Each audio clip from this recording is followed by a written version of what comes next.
Ann Chenard, and I have myelodysplasia syndrome. I have MDS with 5q deletion.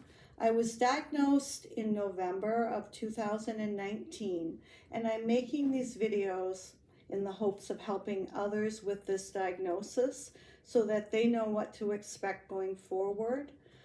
I personally had no idea what to expect when I received the news, and the medical team was actually quite vague. With that said, I understand why they were vague. It's because it's a very rare immune disorder and everybody's experience is going to be different. I believe that my prognosis, my journey was pretty much out of a textbook. And the reason I say this is because I did my research and I knew what to expect. I want to give you a little background on how I was diagnosed.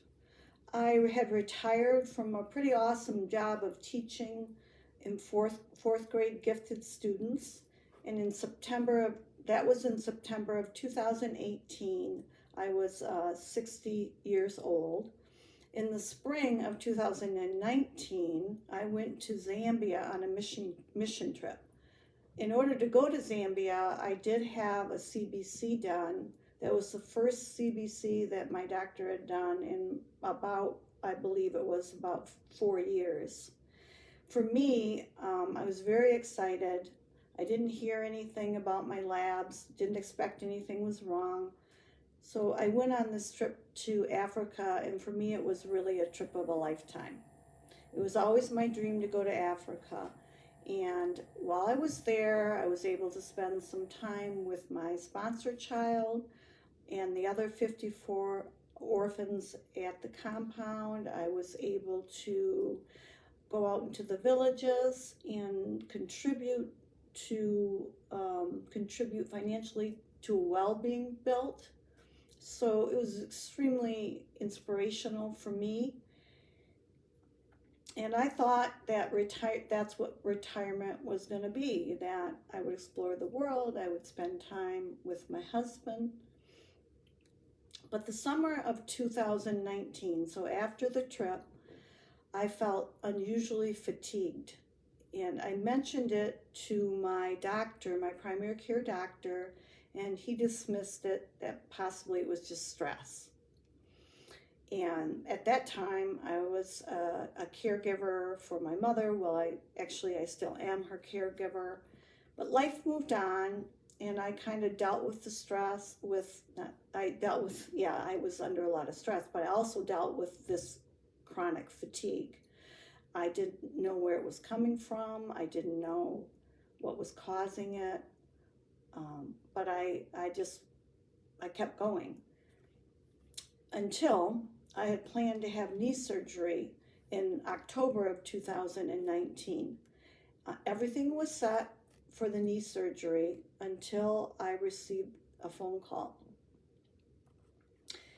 The phone call was from my primary care physician who had looked at my labs the night before I was supposed to have surgery.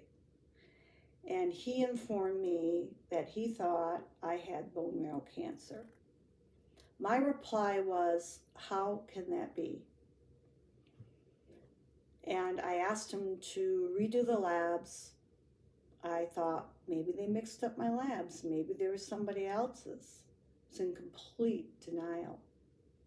So he redid the labs and he called me and said, I do believe you have bone marrow cancer, and I'd like you to see an oncologist as soon as possible, and your surgery will be canceled. So from there, at this point, I had no idea what was going on. I shared it with my husband, but I asked my husband not to talk about it to anyone because, again, how could this happen? And I believe I was still in a state of shock and denial. At this point, I really didn't know what was going on. So at the visit to the bone marrow oncologist, he scheduled a bone marrow biopsy. And after the biopsy, he sent a referral in to the University of Michigan. Now, in the meantime, I finally went on my patient portal only to discover that my labs were questionable at the time I went to Zambia, but it had been overlooked and there was no follow-up. So what I've learned up to this point is there are 3 things that I've learned quickly, and that was, first of all, always check your patient portal. And if you have a question, call your doctor immediately. Don't wait for them to call you.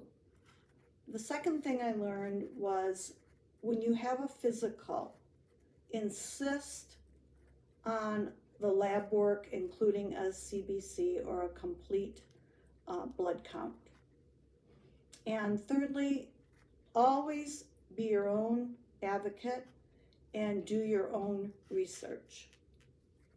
So so I head down to U of M and I meet with an oncologist who is a specialist in leukemia.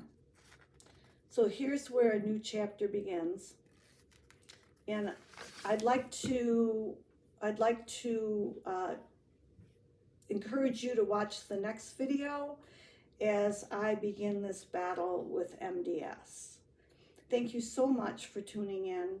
I hope this was helpful, and God bless you all. If there's anything I can help you with, please let me know. Thank you for tuning in.